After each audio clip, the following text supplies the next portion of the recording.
Yo,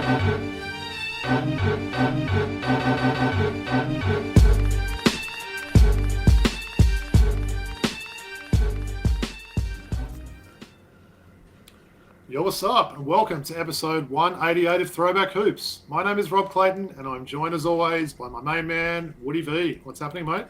Robbie, great week, man. I think getting a Kings victory and a Hawks victory on the same day was very pleasing, even though we did lose today. The Hawks did lose today, but yeah. True. And I should say, we're recording on Monday the 3rd of November. I think the Kings are on now, aren't they, from memory? Yeah. I was just about to bring it up, man. Try to spoil the result. We can watch this after we hit record there. Yeah, for sure, man. No spoilers. Yeah. Of course. Great to have you, as always, Woods. Just before we introduce our special guest, please make sure you like, rate, and subscribe on YouTube or wherever you listen to your audio podcasts. So, look, our special guest, we're joined once again by our great friend and very special guest. It's a big welcome to Throwback Hoops to the one and only Jacinta Govind. What's up, Swain? Hello. It's good to be back, guys. It's been a little while between drinks on Throwback Hoops, but we've had lots of drinks outside of the podcast recording. But it's nice to get back into the booth with you both. It's great to have you. I'm checking before. I think this might be the 5th time, maybe, or something. I think it was. It might have even been a year ago, right, that we had you on. I think we maybe did a WNBL preview, so maybe just a little bit over a year. So I think we've said it last time. We'll say it again. We need to get you on more often than this. Squid, we always start with jerseys, but I just wanted to ask you a quick question before we did that, right? So, obviously, you've launched a great, groundbreaking podcast. It's the talk of the town at the moment. It's the Front Row Hustle podcast. Give our audience a little sort of description on what this podcast is all about.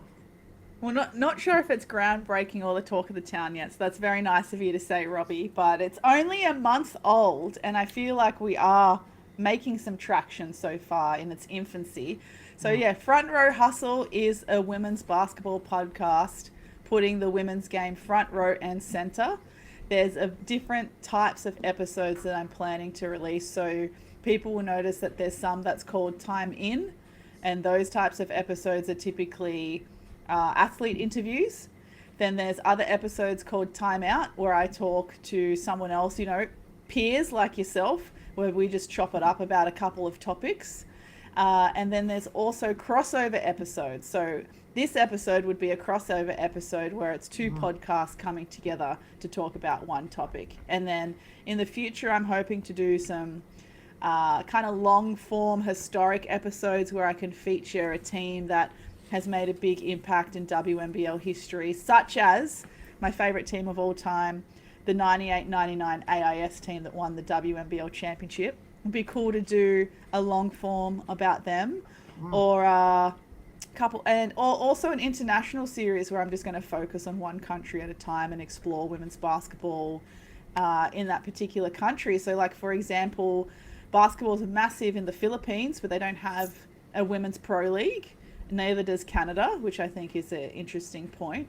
And then you've got places like Pakistan where basketball's on the rise, but the women have only had access to size 6 balls only this year. They've been playing with a size 7 ever up until then. So just lots of stories like that there is out there to share. The challenge is finding the time to bring them to life. A pretty special guest on your latest episode, it's safe to say. Why don't you tell everyone who your last episode was? Yeah, so I think definitely it is the talk of the town. Don't be bashful. I really hope so with this particular episode. I'm really, really proud of this episode. I think I've peaked too soon because we have Alana Smith on the most recent episode of Front Row Hustle. You know what? Just supporting your athletes by tagging them in 100 Instagram posts to promote them sometimes pays off, because Alana very kindly jumped on a couple of weeks ago. Such a great guest that I didn't have to edit the episode. So all I really did was put in some production for the YouTube clip at the start and not even at the end. The rest I didn't have to edit. It was great. So she was a great interview, wasn't she? And yeah, really well done by yourself for that. I listened to that today, got all prepared. Love that. So we'll definitely get you to give the show a plug at the end as well. But yeah, just wanted to sort of start with that and say how much we're proud of you getting this up and going, and we're looking congratulations. What you've got to continue with it. Guys, you're making me get all in my feelings here so soon. But I really obviously appreciate it. You're two of my most favorite podcast peers, so it's very very chuffed to hear those nice things from you. And we didn't put that on the run sheet, did we? No. That was a surprise. Top of the dome, Blindsided right? with emotion. Nice. Well, let's get into these jerseys. So as you know, we always start off with a jersey and maybe a little story about that person. So who are you rocking today? Yeah, so today, this is actually an Indigenous Round jersey of the Bendigo Spirit from, I think, 2022. The WNBL, and I think the NBL too, obviously just coming off the back of Indigenous Round. And I typically like to buy the Indigenous Round jerseys as well because they're just always so beautiful. So I'll show you the front. I do apologise, I am still in my work pants, so it's probably not a matching outfit. And then I got Anneli Maley on the back, which may be a controversial pick now given how the circumstances that she apparently left Bendigo, but this was one of her successful seasons, I think. Jersey, the sure. Bendigo Was that her MVP season, or did she have MVP with them? I or? don't think it could have been.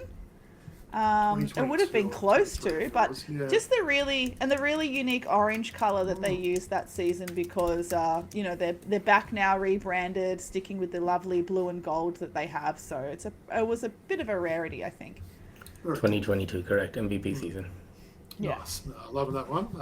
And Woods, you're rocking your home team's jersey today. What do you got? Yeah, I got a question for Squin as well. Let me just, Woods standing up, rocking the nice Sydney Flames number 6 Swain jersey. I know he's a big fan of that one. One of your favourites, right, Woods? Big fan of Shaneice. And Squin, I wanted to ask you, first of all, she's got a little bit of injury at the moment. She's been out, right? She missed the last game. Where is she with that, do you know? And then secondly, last year, maybe correct me on these stats, but from memory, she averaged 15, 16 points a game last year, played significant minutes. With the roster in its makeup this year, in the first couple of games, we saw her take a little bit more of a backseat, more of a limited role. Is that what we're going to expect from her this season? What's her role going to be on the Flames? Yeah, I was really surprised, and I think a lot of people were really surprised to see Shaneice coming off the bench this season. The plus side of that is sometimes it makes your bench stronger and you have more depth. So when you're going like for like, when the opposition starts to sub in their bench, you got someone like the Swain train coming in to match them. So that's a plus. But it does make me wonder if she was coming into the season with that injury already and the Flames were just keeping it under wraps, especially given that now she's being rested for back soreness.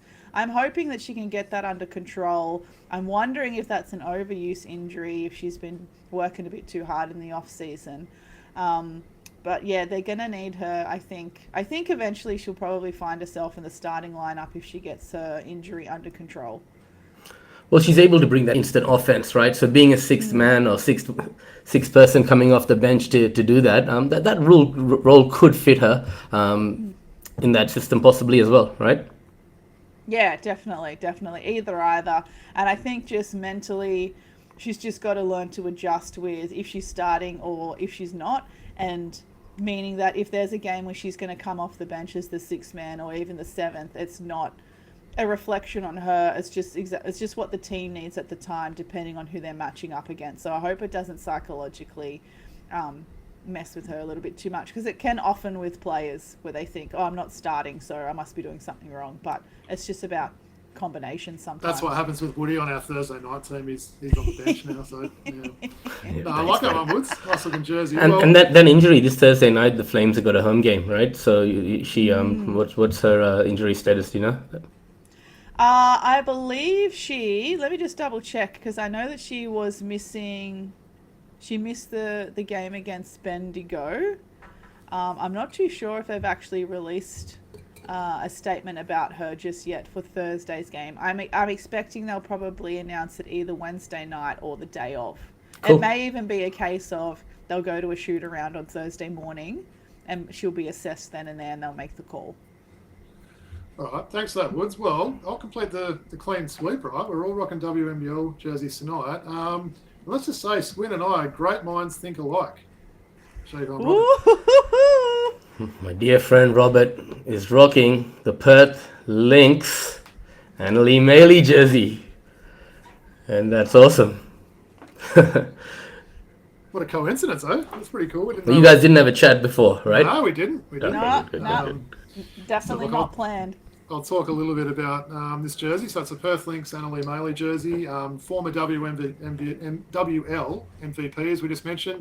Look, she spent time in the US as well as having some, some great seasons for a number of WNBL teams over the years. So the 27-year-olds also had some impressive moments for the Opals, including FIBA World Cup appearances, FIBA 3x3 World Cup, and also some Asia Cup medals there. And of course, long-term NBL fans, like Woods and I there, will certainly remember her father well, with Paul Maley having a great career over 12 seasons that included a championship with the North Melbourne Giants in 1994. So, yeah, big fan of Anneli Maley. I mean, she's, probably 6'1", pound for pound, one of the best rebounders you'll see. She's just got that eye for the ball there, I'd say shootings, probably still needs a bit of work. Maybe this kind of is what it is at this stage. We saw her miss some crucial free throws in that final series last year, but love the way she goes about it.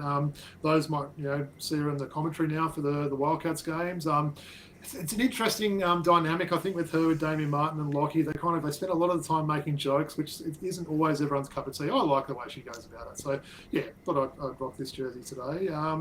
And maybe I'll just finish off with the card of the week. So, look, unfortunately, I don't have the full clean sweep of a WNBL card, but Woods, I've got a card that arrived today that I thought I might just ask you your opinion. Okay. So it is an NBA Panini 23-24 San Antonio Spurs autograph card of David Duke Jr. Nice. Of course, the new Perth Wildcats import. Nice card there. I don't know if you can see that little hologram there. So, look, he's only played one game. What were your thoughts on that initial game? He didn't look amazing, I've got to say.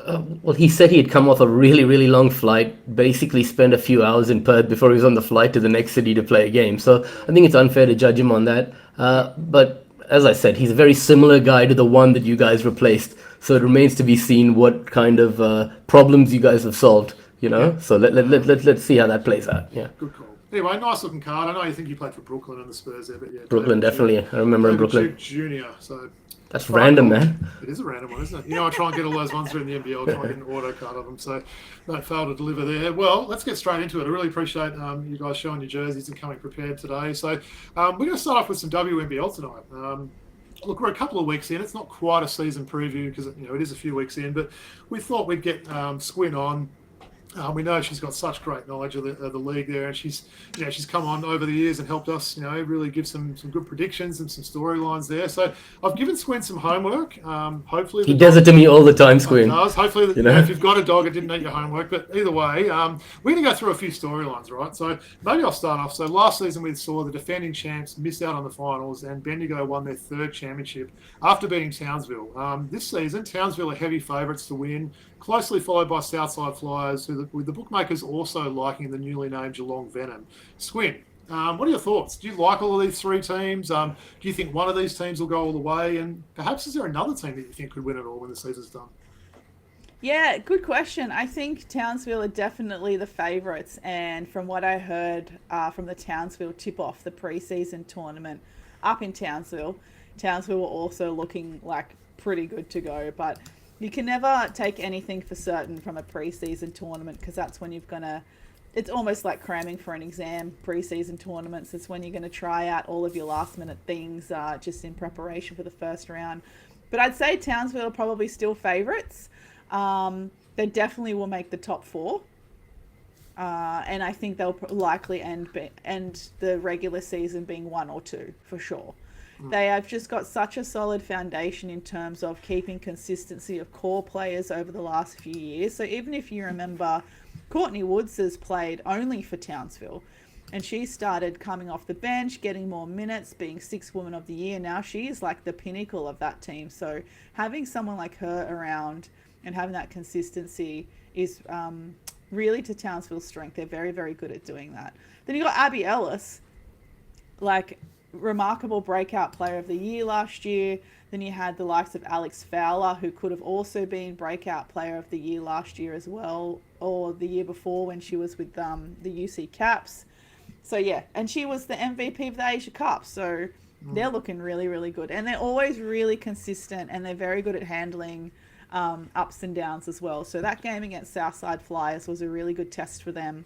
And even though they lost, I think Shannon Seabohm said in the press conference how he was really happy with how well they handled a lot of the ups and downs and the adversities in that game. And that is going to go a long way in this season.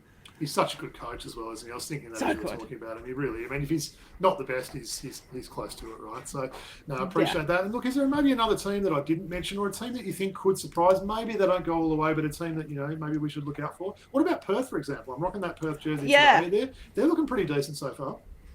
I agree. I would say Perth is one of those teams that people, myself included, would sometimes dismiss them a little bit and think, oh yeah, they're good, but not really, take them too seriously. But time and time again, the last 3 seasons, I'm pretty sure they've finished in the top 4. So they've always been really top contenders. Ryan Petrick is also a very good coach with the X's and O's, but also being able to, what he calls moneyball his team, where he's able to put a great roster together that complement each other with a pretty low budget in the past. So I think Perth will definitely be up there. The thing with Perth, though, is that they have to stick to their game plan and be disciplined, because sometimes they go haywire, and sometimes Atwell will just get a little bit too heavy with her license to shoot, and it falls apart very quickly.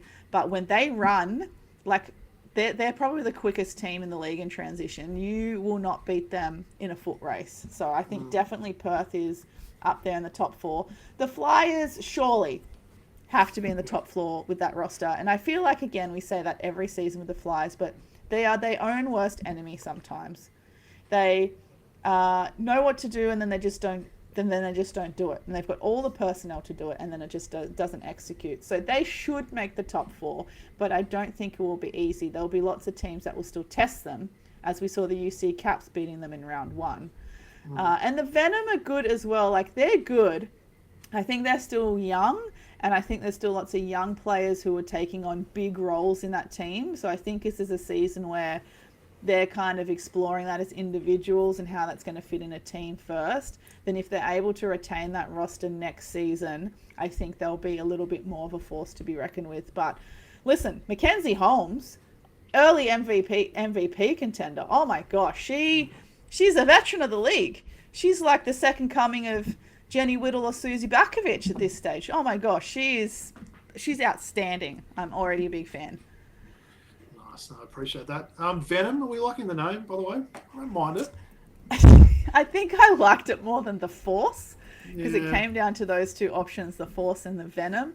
My worry, and this is just how my brain is wired, was that the Venom was going to have some kind of negative connotations with females being poisonous or toxic or something like that. But I'm glad otherwise, you said that. Yeah.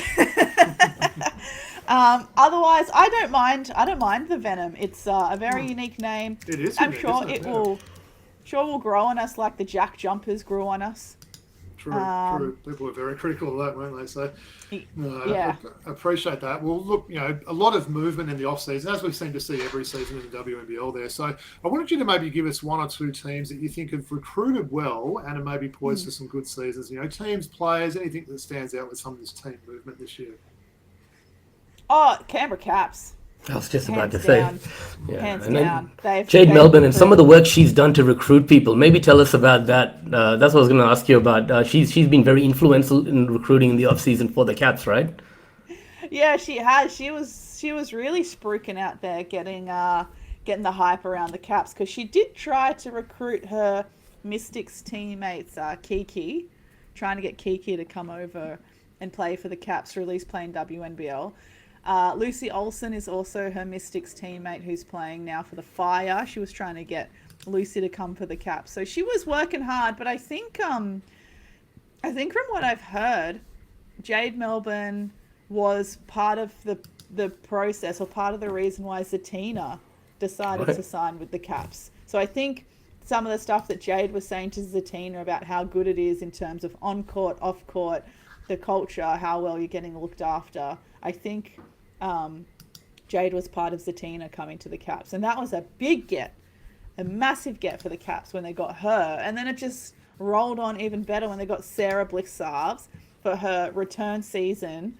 She's just looking brand new. I feel like she's having another chapter, a second part of her career in a sense, where she's moving really well. She looks like she's a lot more relaxed.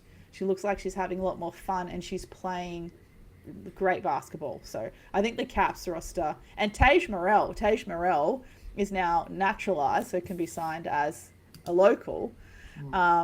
She's had to step in while Zatina has been injured, and she was great. Like, I mean, she was keeping the Caps in touch with Adelaide on the weekend, which, look, I think that Adelaide played an outstanding game, and the Caps, I thought, was going to win that one. But yeah, Tage Morell's also a really big get. So I think the Caps roster, the Caps have done the best with recruiting this season. Jade Melbourne always comes across as such an enthusiastic person. I think she'd be great fun to play with, right? She's always got that smile on her face. Seems like she'd be a really, really fun teammate. So I'm not surprised that she's recruiting and getting some players there for sure.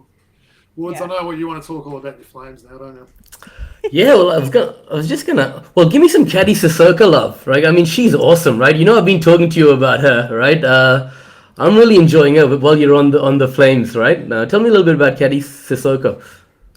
Yeah, no, she's a great get for the Caps as well. I think the hesitancy around recruiting Caddy Sissoko for the Caps is that they haven't recruited well the last 2-3 seasons for the import spot. Like, they had Charlie Collier last year, and she just turned out to be not a very savoury character at all, on or off the court. Yeah. They had Ray Burrell. She didn't do anything. The last great import the Caps have had was Brittany Sykes. She was excellent, and that was, when the Caps were making the finals. But yeah, the Caps haven't had a very good recent history of recruiting well in the import spot, so I think some people are like, we don't know much about her. We don't have a good history of recruiting a good import, but she's slotted in beautifully. And she and a couple of the other imports this season in that 4-5 spot are just so versatile, of being able to play back to the basket, being able to contest rebounds, being able to score from the shoot from the elbow consistently. So yeah, Caddy is great. She's a really great addition to the Caps too. Really fun team to watch as well. I've watched most of their games this year, so yeah, they're worth tuning in for, right, Squid? Yeah, definitely. Caps have the most loyal fan base next to the Townsville Fire. They've got Paul Goris as their coach again. He's a great guy. He's always full of good energy. People love to play for him.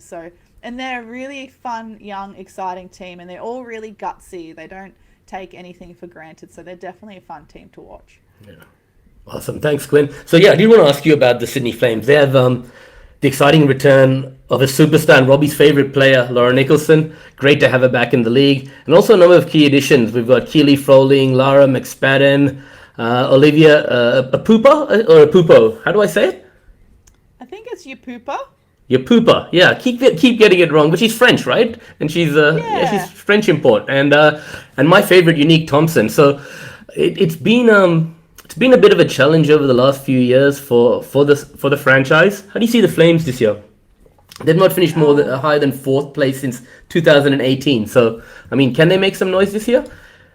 Well, again, they're a roster that should be making some noise. And based on that opening game that they had, I think, against Geelong, they looked great. And they had Lara McSpadden starting in the 5 spot and bringing Unique off the bench. They looked great, and I was like, finally, we've got a Flames team that are got good chemistry and are in sync with each other. Then I don't know what's been going on the last couple of games. They just keep losing their bundle. And they just can't keep it together. It's that same old Flames story where it's I don't know what's happening with the subs. I don't know why they're recruiting 400 point guards. It's very confusing. They have a lot of talent. It's just about making the talent fit. And there's ways to do it, but I don't know. Everyone's a little bit different. Obviously, people are going to have to kind of sacrifice roles and things like that. But I'm hoping someone like Olivia Yapupa is going to bind everyone together, because she's a good culture person as well. Veteran as well. Played all around the world, right? So yeah, she played for the UC Caps some years ago. The last time when they won a championship, she was part of that team. And she's just really little and cute. How can you not like her, especially when she has her hair in the 2 little buns? But yeah, this Flames roster are great. They've just got to get it together. Yeah, I don't know. I don't know if I don't think they're going to make top 4. No, I think I'll tend to agree with you on that. I think what the Flames need to do is, firstly, I know the WNBL has a lot of turnover, as does the NBL, people moving on from club to club to club, but it seems like the Flames do it a lot more than others people coming and going a lot. Maybe I'm off, Squin, but it feels that way. But what I want to see this year is that base growing a little bit. Sydney people are tough to get out to games, so I just want to see more than 700, 1,000 people. I went to a Wednesday Thursday night game. There's less than 1,000 people in the crowd, right? So I'd like to see some investment going into marketing or whatever it takes to get some more bums on seats at the Flames games this year. Hey Woods, let me ask you something about that, right? Because we both would probably admit that Sydney is a pretty fickle, sports, town in terms of fans for all the sports there, and maybe just not having that success, not finishing higher than fourth place since 2018. So we're talking 7 years now. You wonder if they do get that success, whether that might translate and the crowds increase there. But you're right, it's a great product. Sydney's it's a standalone team here, isn't it, right? So we should be getting more than what you're saying to these games. What are your thoughts on that, Squin? Yeah, it's really interesting. I think you're right I think you're right, especially in the modern sporting landscape. Your team has to win to kind of get eyes on the games. But then I kind of want to go back to the Sydney Kings in the 90s playing in the entertainment centre. They were consistently wooden spooners, but they would sell out the entertainment centre. And I want to know what was different then to now. Was it because that was in the winter rather than the summer and it wasn't competing with other sports? Or there was why would we bother going to the entertainment centre in the middle of the city to watch a team lose? You know what I mean? I think back then, all the Kings players would come to my primary school, dribble balls with us, and they'd be out in the communities, and the tickets would be given away free to certain kids or to each school, and they'd be much more involved in things like that, right? So I think that's one thing they can do, and I guess you don't have to win ball games. If you play an exciting brand of basketball, right, that's fun to watch, right? The ball's whizzing through hands, people are, letting it fly from outside. People want to come and watch that. And if noise gets around that, these Flames are playing a fun brand of basketball, that could also, attract people to come to games, I think, potentially as well, right? Yeah, and I think I imagine that they would be doing the community engagement of going to schools, particularly now on the back of the big rise in popularity with the women's game in particular. But yeah, if they're still getting 700 to 1,000 people at their games, I think that's still pretty decent comparative to the past. Or okay, all right, that's still pretty good. That's still pretty good. I don't think they're going to be selling out Kudos Bank Arena, anytime soon. But people need to come and watch Loz Nicholson, right? I mean, she's one of the highlights of this competition. Gosh. Give me some thoughts on her, Squin. She's just come back and look amazing, right? She took all of last season off after having a beautiful child, Ari, with our mate Jacob Chikoma. So great to see her back out there. How good is she looking so far? Oh my gosh. I mean, if she didn't have her son as proof that she took time off, I wouldn't believe that she did, because she looks like she hasn't missed a beat at all. She's still just as fit, just as focused. Her skill set is still just as amazing as it was when she took time off to have a kid.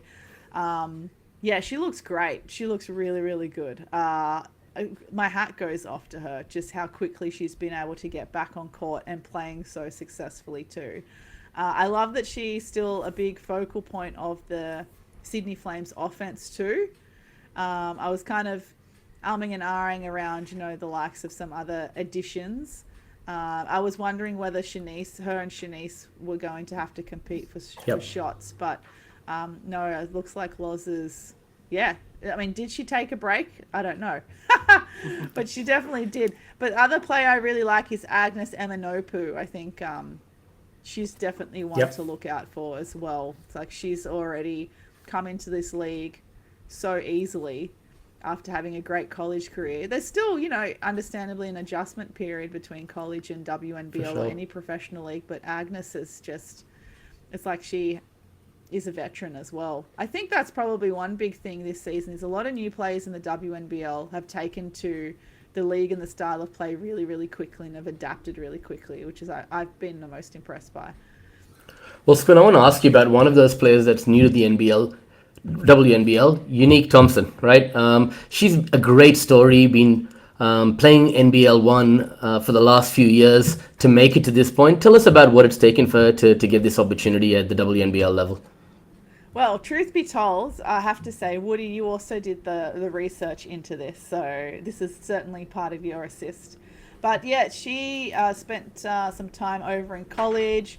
She ended up getting drafted in the WNBA by Indiana Fever in the 2021 draft. She went second round, I think around pick 19. But then it looks like after she was signed to Indiana initially, I think they ended up waiving her. And then I think there's lots of pics of her online in a Dallas Wings uniform. So I think she may have then picked up some small contracts with Dallas Wings, but nothing kind of long-term in the WNBA. So she's played overseas a lot. I think she's played in Russia when we were talking off air. She's played in Russia, and that's how, as you mentioned, she caught the attention of Lauren Jackson, and that's how she came down to NBL One East and was part of that inaugural championship winning team with the Albury Wodonga Bandits. Yes, and then Robbie, last year in NBL One MVP honors, you've had the opportunity to commentate her at various different times. What kind of player is she, and what is she going to bring to the Sydney Flames team? Well, I love the heart that she plays with. I mean, I think I've called her 3 times now, 2 of those with Lauren Jackson alongside her. So, I mean, what a combo those two were. She's a big unit, great rebounder, but also moves quite well as well. You know, she gets up and down the court pretty well, smart player. So I think she's going to fit in really well. Great to see her get that opportunity, as you mentioned, you know, killing it at that NBL One North level and getting the MVP there. And it's great to see, right? You know, the hard work and persistence pays off. And I think this is a good stepping stone to show some of these imports in NBL One, you know, competitions around Australia, that you can go to that next level, whether it's the NBL, whether it's the WNBL. And yeah, it's great to see her out there this year. Awesome. I'm honestly really surprised that it took 3 NBL One seasons for her to be signed to the WNBL, because the WNBL are always suffering for bigs, whether they're local or import. She's right here. She's right there. Just get her to stay. Like, why are we looking in all the corners of the globe for a quality big when she's right here and she's got Lauren if you watch her once, you're going to remember her name, right? I mean, it's not. Well, I've got a quote from her, guys. Can I read it? So she said, "To finally get a chance in the WNBL is very exciting for me. Ever since I first arrived in Australia to play with Albury, the WNBL has been on my radar, but hasn't come to fruition due to my Russian commitments. I've loved all my time in Australia to date, especially around Sydney, and I've only heard positive things about the Flames. I can't wait to be part of the club and intend to make the most of this opportunity." Now, that's really nice to hear. Very good. Very humble. I like that. I like that a lot. But I guess, like, if she's making bank in Russia as well for a couple of seasons, you can do that, and then other opportunities will come up, you know, to play here and things like that. You can put up with the cold weather, right? Yeah. Just don't hang out with Brittany Griner. Craig Moller is playing in Iceland at the moment, by the way. Wow. So there you go. Yeah, and so Iceland's the one that's green, and Greenland is the one that's ice. Is that right? You tell me, bro. I'm not sure. I'm from India. You know, it's really hot in Chennai, bro. You know. Nice. Well, Swain, really appreciate your contribution. You know, coming so prepared with some of these answers. So we want to put you on the hot seat now, just as we did last year, and a couple of quick hit questions and predictions there. So maybe we'll start off. Who makes the semis, and who do you think goes all the way this season? Yeah, the semis, I think, is going to be Townsville Fire, Perth Lynx, Bendigo Spirit, and Southside Flyers. I think that's going to be our top 4. I'm pretty confident Townsville will end either 1 or 2. And I'm going to say Townsville 1, Bendigo 2, Perth 3, Flyers 4. That's how I see it going, based on what I've seen in the first 3 rounds. And I mean, we may see ourselves in I don't know, if I put it that way, I'm not too sure if then that means that Bendigo and Fire can go into the grand final again. But I wouldn't be surprised if it would be a Townsville Bendigo final again, if possible. If that's mathematically possible, I think it'll be one of those two. But I think Fire will win this time. Okay. Nice. MVP pick? Oh, gosh. Mackenzie Holmes, it's a lot to choose from, but Mackenzie Holmes so far has just been outstanding. Love seeing a textbook big, running basket to basket. Her footwork is excellent. She's able to outsmart, like, even the taller defenders against her. Like, she had a great matchup against Bree Turner this weekend. And Bree Turner, you know, arguably should have been Defensive Player of the Year last season. So, yeah, coming up against her and still being able to get a double-double, big tick. So I reckon she's probably my early MVP pick, to be honest. It's a good pick.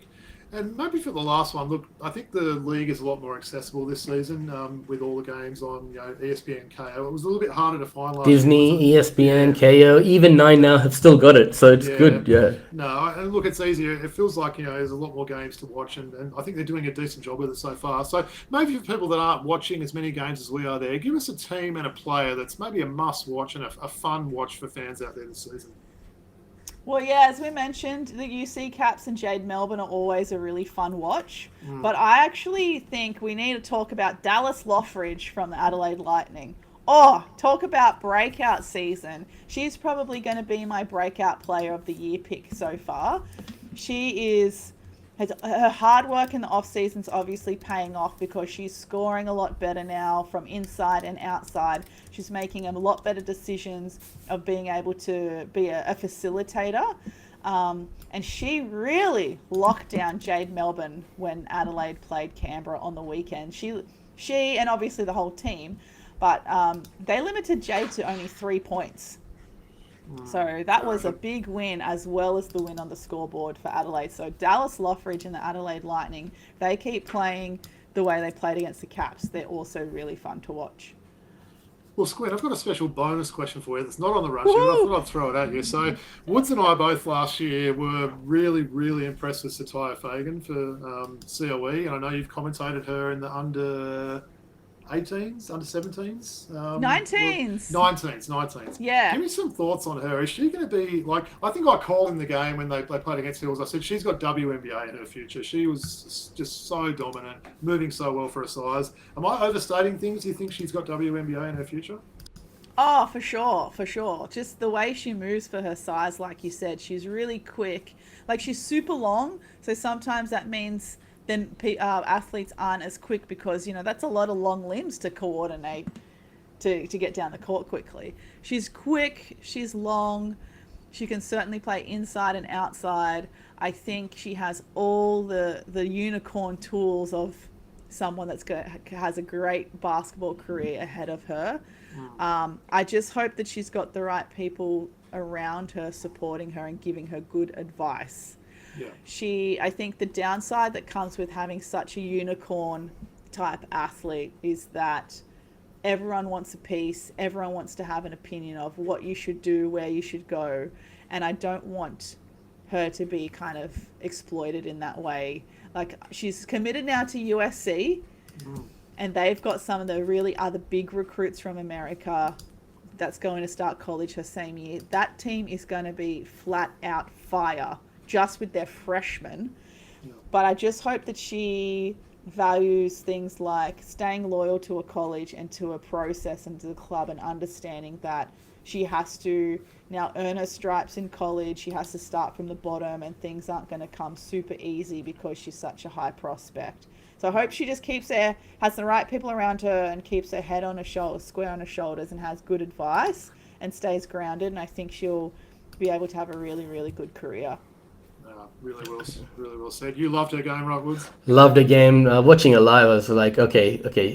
She's got bad hands initially. I was saying, man, she's got bad hands. But in the second half, it's like I saw a different player. Like, and she was just dominating, man. What else was I going to say? By the way, Indigenous Round this week for the WNBL. I think I'd read something recently about Dallas Loveridge and her Indigenous roots and things like that while you're wearing that jersey. So shout out to her, right? I think it was on ESPN or something. So it's fitting you're wearing that jersey right now and speaking about her. Just crossed my mind.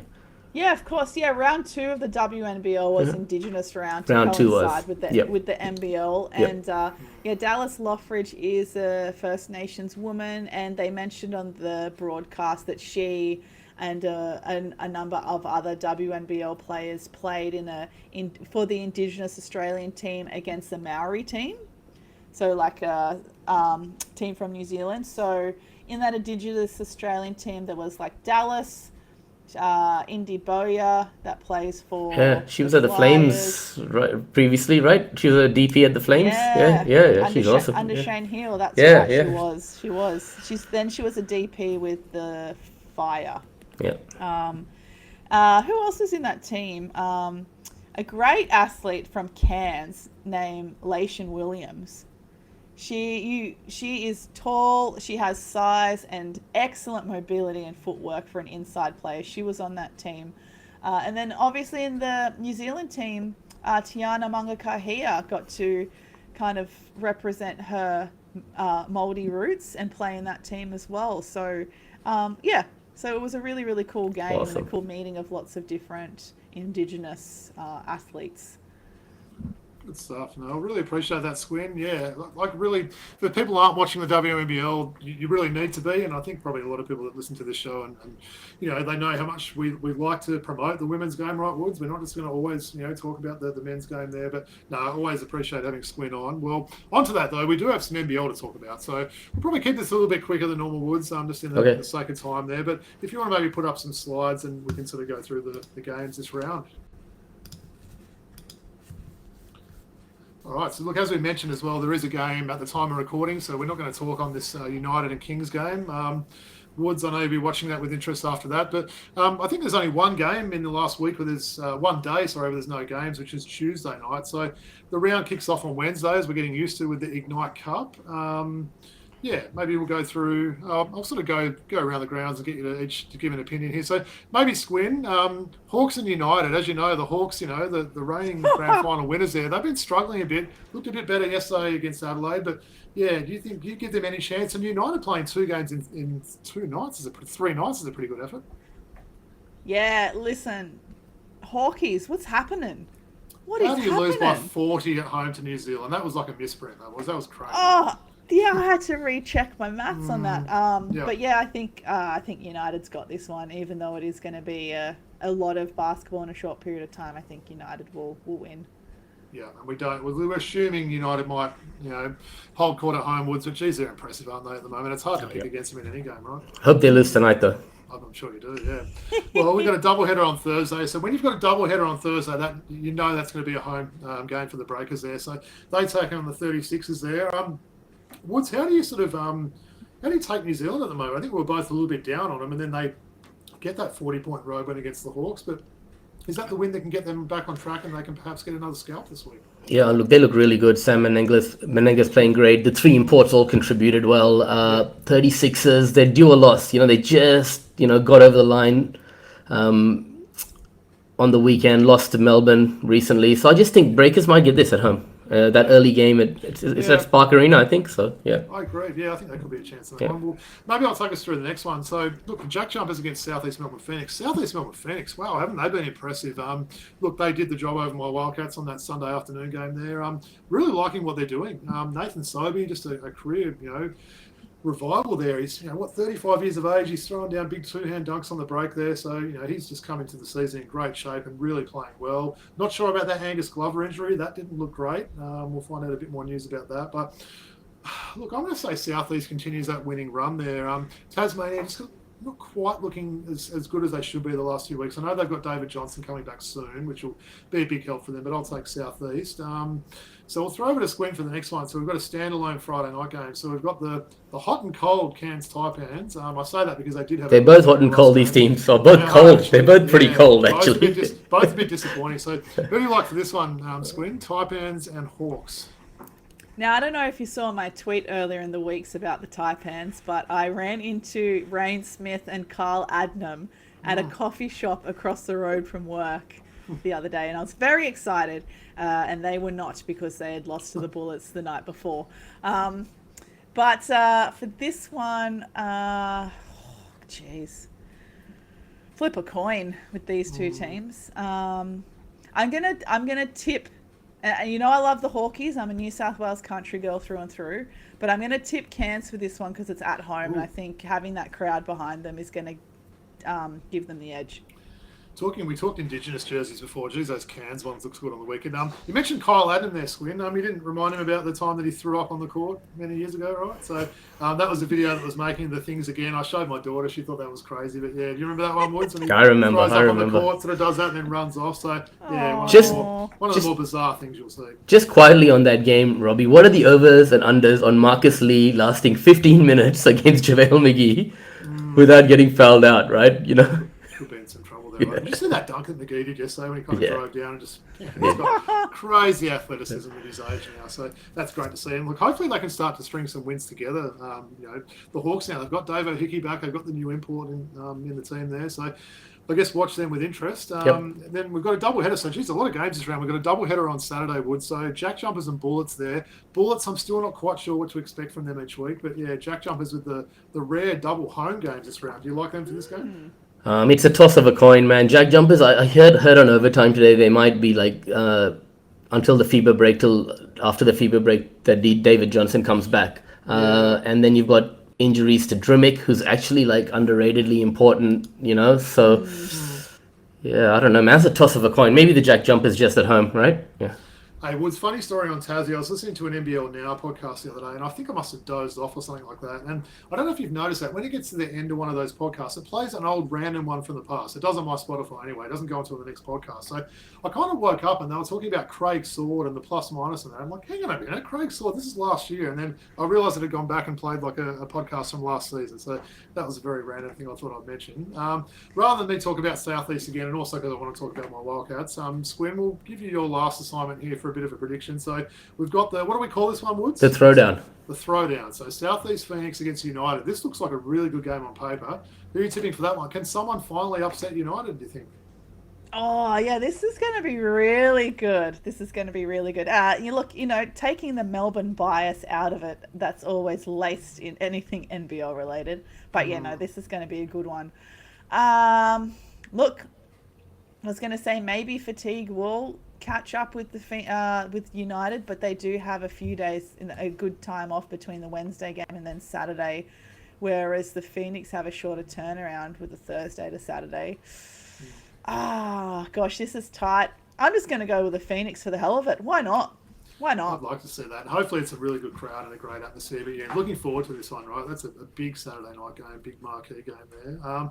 Well, look, Sunday afternoon, we're finally getting this game that everyone's been waiting for all season. The Adelaide 36ers against the Perth Wildcats. Of course, it's the absolute star for Adelaide playing his first game against the Wildcats. And I'm talking about Michael Harris, am I, Woods? Or... No, sorry, not Michael Harris, Bryce Cotton. Look, this is going to be huge, right? There's surely there's going to be a lot of emotion in this game. He hasn't been shy with some of his comments, Bryce, on the way he's been sort of welcomed and been treated in Adelaide. He seems to really be happy there. So, look, you hope John Riley will have a few little moves up his sleeve for this game. Didn't Ben Henschel call himself the Bryce Cotton stopper or something? Because he always locked him down in practice last year. So maybe that could go either way there. Bryce might put 60 on him, or Henschel might show some improvement there, but. I can't wait for this game. Obviously, I'm looking forward to the return game in Perth to see what happens there. But I might get a prediction from August in this one as well. I'm going to say the Wildcats get this one. Maybe a little bit too much emotion for Bryce. But Woody and Squim, what do you guys think about this game? No, I'm backing the 36ers for this Me one too. Purely because I just love that back and forth between Cotton and Lowry on socials and in the media recently. And it wasn't super malicious. It was just basically like, here's a commentator saying our team doesn't have enough offensive power. I'm literally scoring 40 points a game. I don't think he has any real reputation to be saying that stuff about me. And I was like, perfect. It was a Love great it. reply, wasn't it? Yeah, It was excellent, an excellent reply. Like he didn't have to get really nasty or anything with it. He's just like, I don't care. Like I'm just gonna score the ball. So I'm back in Adelaide. Nah, fair call. Looking forward to this one. And Woods, take it away. Last game of the round. I'm sure you'll be there at Kudos. I'll be at the locker room before to watch your game, by the way. 36ers Wildcats, right? It's that game time you don't love as well, the 4:30 Nah, Sunday. hate it. But you feeling confident in this game? Yeah, I think so. I think the Kings look really good. Regardless of what happens tonight, United's going to be difficult. So if they can make some progress tonight, whether it's a win or a loss, if they can show some, improvement, like they're heading in the right direction, then they should take care of the Breakers at home on a Sunday, I would got a say. bit of recovery time as well, you should say. So playing Monday night, they're not playing all the way till that last game on Sunday. So the Breakers always get a lot of fans at these Kings games, don't they? Yeah, they do. They do. It'll be a good crowd. Breakers games are always good. Just quickly, man, I just want to give a shout out to SEM as well. Mookie went up on X today and he was talking about how his predictions were slightly wrong. He underestimated some parts of SEM and he shouldn't have, and we all did, right? This is a team that doesn't have one, apart from Sobi, right? They're just a bunch of guys all contributing towards wins, and everyone does their role on any given day. So they're playing great basketball, man. Shout out to them. Yeah. Well well said.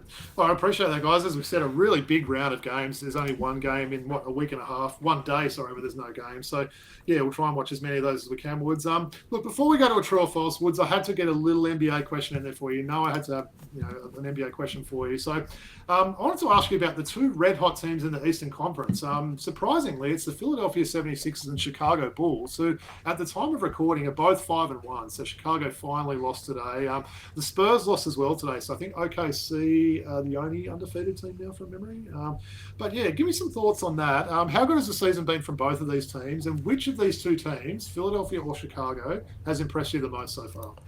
Well, for starters, when we did our predictions, I was really high on Philadelphia, and you were way higher on Chicago than most people were, right, in our predictions. So we both had... Pat on the back time. Yeah. Bit of a pat on the back. But I think what Philadelphia have done is, like, Joel Embiid's always injured, right? We can't rely on him. So they've got a great backcourt there in Tyrese Maxey and the American guy who spells his name like an Indian, Vijay Edgecombe. It should be Vijay Edgecombe, but he spells it Vigay. In fact, shout out to Ajay Mitchell and Vijay Edgecombe, who spell their names but the Indian way, right? But yeah, look, that backcourt is awesome. And then, like, I think that's the future, right? And you see other guys contributing around them, and that the sky is the limit for that team. So I've been really impressed with them. And as far as the Bulls are concerned, giddy, man. Like triple-double today, right? Yeah. What did he have? 23, 12, and 12 or something like that. He had a triple-double just after halftime, right? Yeah. Great percentages as well, right? His shooting splits are all up. His three-point shot's looking a lot better. So, I mean, he's an all-star chance this season. Look, especially if they continue to have a team that's up at the top of the standings like this, right? Absolutely, man. And I think Kobe White's going to come back into that lineup as well. Vucevic just keeps on keeping on. So, I'm very surprised, but really happy to see the progression of Josh Giddey. And yeah, the sky's going to be the limit for him. Do you think that trade for Caruso was fair or what? Mate, we said at the time, all these people were sort of overstating it. And look, people will say, look, OKC won last year, so they won the trade. I was pretty honest. I think even if they didn't have either of those players on the team, they still would have won last year. So I think they still would have won the NBA Finals without Alex Caruso. Look, this could be one of these trades that you look back in a few years. If Giddey's got all-star, teams on his resume there, and who knows, if he was to sneak in an NBA All-NBA team there, it's not going to be looking like a great trade, but we'll sort of see how the time goes. And Woods, before we finish off the NBA, the news that Trae Young, sprained MCL, I believe, being reevaluated in 4 weeks. So that's not good. Doesn't mean he's back in 4 weeks. It means reevaluated. Could be 6 to 8 weeks. How are you feeling about our Hawks with Trae Young? Man, like, it's not been a great start to the season. That 48 wins, can I change my mind now? Yeah, no, you can't. But yeah, it hasn't been great. Yeah. Let's see. Just want to tread water, make sure that Nickeil Alexander-Walker's starting now. Let's see what he can do. He's got a lot of potential. So we got a lot of guys there that can plug those holes while he's away. I mean, look, they gave Cleveland a big run for their money today, Definitely. didn't they? Without Trae, I think they had that tight in the last quarter. We played Cleveland well. But yeah, it's been a pretty tough start to the season as well. They've had a big road trip there. They've had a couple of, 2 games in 3 nights a couple of times there. So we'll stick with Dyson Daniels, man, he needs to really take some leadership on now, and right? he has the last couple of games, right? He's looked better. So, all right, appreciate it. So, all right, well, as we always do, we're going to finish off with some true false there. So, maybe I'll start with Squin on this first one. So, Squin, Woody's microphone this episode is too loud. True or false? True. Okay. What is wrong with it? Has it been loud all episode? It has been. I feel like you're shouting at me, but anyway. Sorry, guys. We'll see how it Sorry to the listeners. I just think it's funny, though. I just think it's funny. What's wrong with it? Well, for those that don't know, but we had a bit of trouble getting on tonight because Woody's microphone wasn't making enough noise. I could barely hear him there, and now it sounds like he's shouting. But he's just excited, so we'll let him go for that one. But Squin, the first actual true false, the first prop one here. So, true or false, the standard of the WNBL this season is as good as we have ever seen it. Oh, true. 100% true. Yeah. Yeah, that feels no like doubt. an easy one, right? Yeah. Yeah. Do you think that's continued to improve every year? Like, do you think you would have said that last year? Do you think it's something it's continued to improve each year? Bigger budgets and better signings and that? I think little bit by little bit it still continues to improve, but I think maybe just as important, it's already had such a high caliber that it's been able to maintain it. Yeah. And I think some of those teams like your Adelaides, your UC Caps that are typically around the bottom end of the table, in the last couple of seasons, they're certainly becoming more and more competitive. So I think the gap between top and bottom is certainly narrowing, which you could probably see from my tips, because with a couple of other podcast buddies, we've got a tipping comp going this season for the WNBL, and I can't pick it. I'm always so confident with my tips before the round, and then the round happens, and then it's completely wrong. So I just think there's so much depth and parity in the WNBL where the gap between top and bottom is getting smaller and smaller. So which is good to for see. sure, for sure. Why aren't we invited into the tipping comp, Robbie? Yeah, I know. What's going on? You can't just drop that on I us didn't now. start it. I didn't start it. I don't have the software in my brain to start something like that. So, Squin, this could be why Woody's been shouting all episode, because he's annoyed you didn't invite him to the tipping comp. No. I'm really sorry, man. I didn't realize. I thought we Next solved season. this loudness, man. I'm sorry to all the audience. It's all good. It's all good. So, Woods, next one's up for you. True or false? You Okay. would take Melbourne over the field in winning the NBL Championship this season. So, Melbourne or the whole rest of the field? Who are you taking? Melbourne, I would say, and I think most pundits would do that. Yeah, So, I yes, agree. true. The way they're looking at the moment, I don't really see a weakness on that team, right? And look, this could change if this game that's on right now, if Sydney beat them and then they lose the showdown next weekend. But I just love what they're doing. We know how well the coach they are. So I'd agree with you, True, for that one.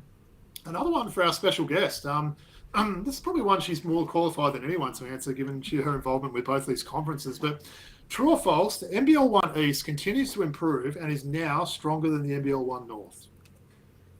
Oh, true and false. Hard-hitting question.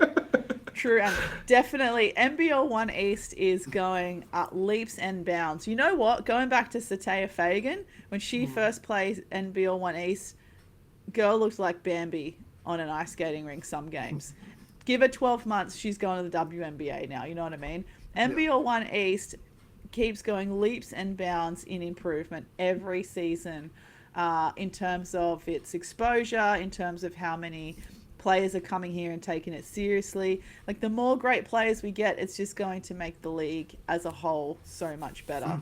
And there's similar to what we were saying about the WNBL, the gap between bottom and top in the East is narrowing as well the longer this competition runs in both the men's and women's competition. So yeah, NBL One East is definitely improving, but it's not as good as NBL One North yet. No, I would fair say enough. it's better than NBL One Central. Yeah, I think so. Well, look, if someone would have said to me that very first season I was doing NBL One games, that in year 4 you're going to have the likes of Jason Kadik, Watnoy, Galloway, Galloway. Davo, Bawali Bales, Todd Blanchfield. I mean, these are just names there. So I'd maybe even give my opinion. I'd say maybe, it's just my humble opinion, that maybe the men's NBL One East is stronger than the NBL One North men's. But I definitely believe that the NBL One North women's competition is still a bit stronger than the NBL One East women's. So let's park that one. Maybe we'll come back to that when we get you on next time and see what we think there. But yeah, I think they're definitely getting closer. That's for sure.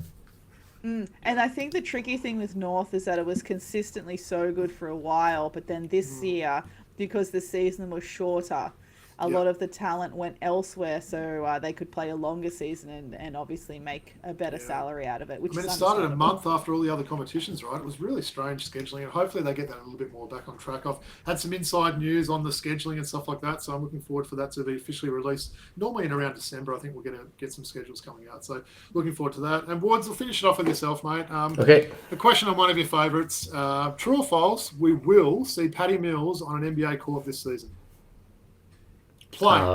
False. Okay. So you think he's done? We're not going to see him playing Done. anywhere? He was done a few years ago, wasn't he? Yeah, well, I mean, look, if Joe Ingles is still getting paid... Yeah, maybe that locker room guy that just doesn't play much, but that helps you towards with the culture of a team for a playoff run. But that's the only scenario I would say. Yeah. Okay, fair enough. Well, I really appreciate, guys. It's been fun. I feel like we could talk all night there. But look, I'll just go into a quick outro now. As I mentioned at the start of the show, please make sure you like, rate, and subscribe on YouTube or wherever you listen to your podcast. You can also be followed on socials, especially X. We'll put some jersey pictures up. Maybe put this nice David Duke Jr. card.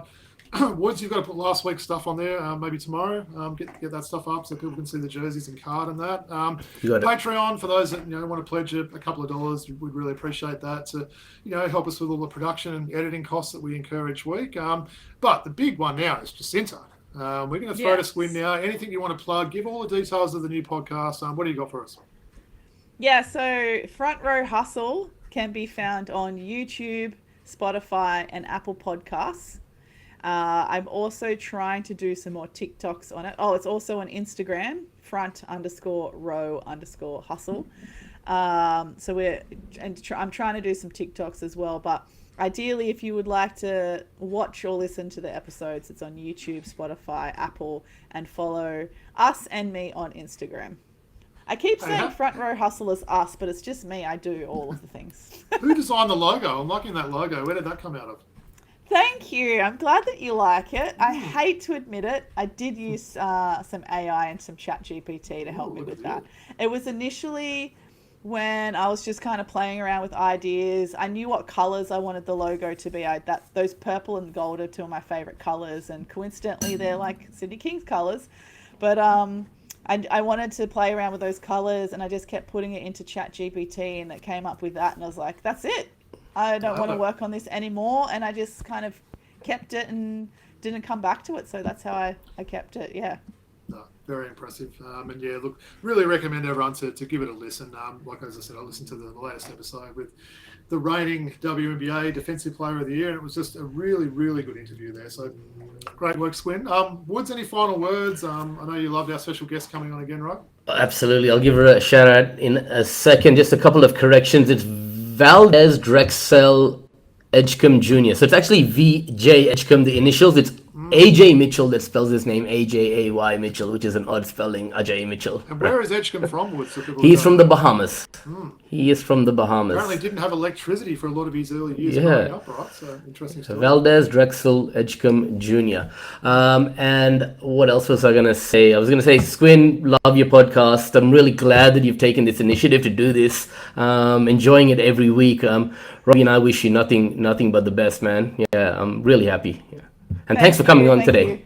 Yeah. Oh my God, anytime.